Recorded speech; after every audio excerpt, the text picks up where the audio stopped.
Hello friends, welcome back to my YouTube channel. तो friends, आप देख रहे हैं मुस्कान। और मुस्कान के आने वाले एपिसोड्स में आप देखेंगे सुबह गायत्री जी नाश्ता लेके आती है तो रौनक दरवाज़ा नहीं खोलता। और इतने में गायत्री जी कहती है, मुस्कान बेटा तुम ही नाश्ता करवाओ। रौनक की आंख खुलती है तो मुस्कान बाहर आवाज़ दे रही होती है। रौनक अपनी फैमिली फ़ोटो देखता है। इधर आप देखेंगे कि सर जी है वो इस बात से बहुत खुश हैं कि अब रौनक अपने ही किए में फंस गया है।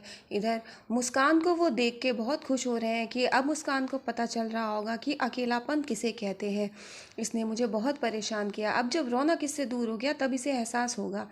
इधर आप देखेंगे कि सर जी के पास में तारा आती है और तारा कहती है कि आपने तो मुझे बिल्कुल दूर ही कर दिया। मैं तो हमेशा सारी ज़िंदगी आपके साथ बिताना चाहती थी। तो सर जी तबस्सुम से कहते हैं कि तारा अब यहीं रहेगी और तबस्सुम कहती, जाओ तारा अपने कमरे में जाओ। इधर आप देखेंगे मुस्कान मार्केट जाती है और फूल खरीद रही होती है पूजा के लिए। इतने में पीछे से गुंडे आते हैं जो चेहरा ढके हुए होते हैं और मुस्कान को पकड़ लेते हैं। मुस्कान बहुत चीखती चिल्लाती है लेकिन वो उसको पकड़ लेते हैं और पीछे से एक वैन आ रही होती है। इधर हनुमंत भी आ जाता है और वो गुंडे मुस्कान को गाड़ी में डालते हैं और मुस्कान हेल्प के लिए आवाज़ दे रही होती है। हनुमंत इतने में दौड़ता है। तो इधर आप देखेंगे कि सर जी कोठे पे पहुंच जाते हैं और तबस्सुम से कहते हैं, ये लो तुम्हारा इनाम। तुमने मेरी बहुत मदद की है और तुमने जो सच छुपाए रखा ये उसका इनाम है। तबस्सुम कहती है, ये तो बहुत सारे हैं।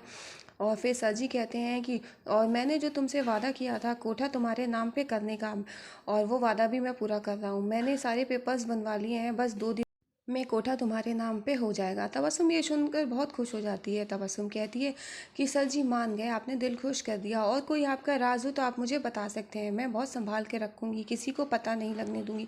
फिर वो कहती है कि आपने गायत्री जी से झूठ क्यों बोला, आपने कहानी पलट के रख दी। तो सर जी उस पर चिल्लाते हैं, कहते खबरदार जो अपनी लंबी जुबान बाहर निकाली। और एकदम से तबस्सुम चुप हो जाती है और सर जी कहते हैं कि ध्यान रखना, फिर छोड़ूंगा नहीं तुम्हें। और फिर तबस्सुम से कहते हैं कि जाओ ड्रिंक बनाओ। वो ड्रिंक बनाती है। इधर फिर सर जी मन में सोचते हैं और ये कि बताते हैं कि कैसे तबस्सुम मेरे घर आई थी, तब मैंने उससे कोठे की बात कही थी। जब मैंने खटपट की आवाज़ सुनी, बाहर रूम से निकलते देखा तो गायत्री जी जा रही थी। मैं समझ गया कि गायत्री जी ये सब सुन रही थी। और तबस्सुम से मैंने पूछा कि तुम यहाँ पे क्यों आई, इससे पहले तो कभी यहाँ पे नहीं आई थी, ये बात नहीं कही थी। फिर तबस्सुम बताती है कि मुस्कान और रौनक ने बहुत प्रेशर दिया था, उसके मन में गलतफहमी का बीज बो दिया था, इसीलिए वो आई कोठे की बात को लेकर के। और फिर वो सर जी कहते हैं कि अघोरी को फ़ोन करो। तुरंत वो अघोरी को फ़ोन करती है और वो कहती है कि मुस्कान और रौनक को पूरा सच तो नहीं पता, लेकिन इतना ज़रूर पता चल गया है कि लाल दरवाजे के पीछे ज़रूर कोई सच है और कुछ राज है। और फिर सर जी कहते हैं, अच्छा तो उसने पता किया, चलो अब वही होगा जो मैं चाहूँगा, जो मैं उन्हें दिखाना चाहूँगा। और सर जी प्लान बनाते हैं कि अब उनकी बाजी उन्हीं पे पलट देते हैं। इधर तबस्सुम भी इस बात को लेकर खुश होती है कि सर जी अब उसके कहे में है।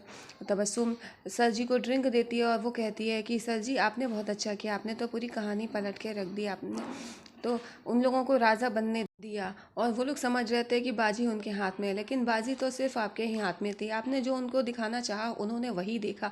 और जो लाल दरवाजे का सच है, जैसे आपने चाहा वैसे ही उनके सामने आया। फिर इधर जैसे ही आपने कहा था कि गायत्री जी को हॉस्पिटल में वो सच बताना संध्या जी के बारे में और रौनक के लिए, और जो भी सच हनुमंत के हाथ लगा वो सब सच रौनक कुछ बता पाता उससे पहले ही रौनक की माँ गायत्री ने उसको इतना मेरे एहसान तले दबा दिया ताकि वो अब जीवन भर कुछ नहीं बोल पाएगा और मेरा गार्ड बन के रहेगा।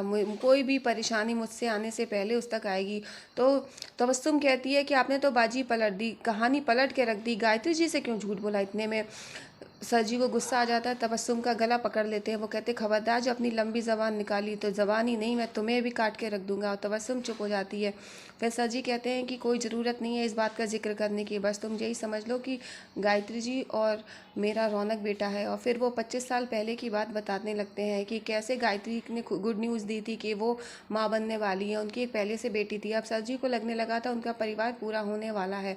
फिर सर जी इस बात के लिए बहुत खुश थे और इतने में उनकी ज़िंदगी में संध्या जी आ गई और संध्या जी का गाना डांस वांस देख के वो बहुत खुश थे। फिर एक दिन संध्या जी ने डांस के बाद उनको एक गुड न्यूज़ दी। सर जी ने कहा कि आज तो तुमने बहुत अच्छा नाचा है और सर जी ने संध्या जी को गले लगा लिया। फिर संध्या जी कहती हैं आज मैं बहुत खुश हूँ। 2 न्यूज़ हैं। तो फिर पहला वो बताती हैं कि वो आज के बाद कभी डांस नहीं करेंगी। ये उनका आखिरी डांस था, इसीलिए वो झूम के नाचना चाहती थी जी भर के। और दूसरी न्यूज़ ये है कि और मेरे और आपके बीच का जो हमारे प्यार है, वो प्यार की निशानी आने वाली है। और फिर सर जी संध्या से कहते हैं ये बच्चा गिराने के लिए, लेकिन संध्या को गुस्सा आ जाता है। वो चाकू उठा लेती है उन्हें मारने के लिए। वो कहती खबरदार जो मेरे बच्चे के लिए कुछ भी कहा, मैं इस बच्चे को इस दुनिया में लाऊंगी।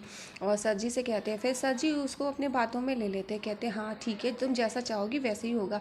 तबस्सुम तुम जाओ संध्या जी को ले जाओ और इनका पूरा ध्यान रखना, इनके खाने पीने का ध्यान रखना। तबस्सुम से फिर कहते हैं कि तबस्सुम आज संध्या ने मेरे ऊपर हमला किया है, इसकी सज़ा इसको मिल के ही रहेगी।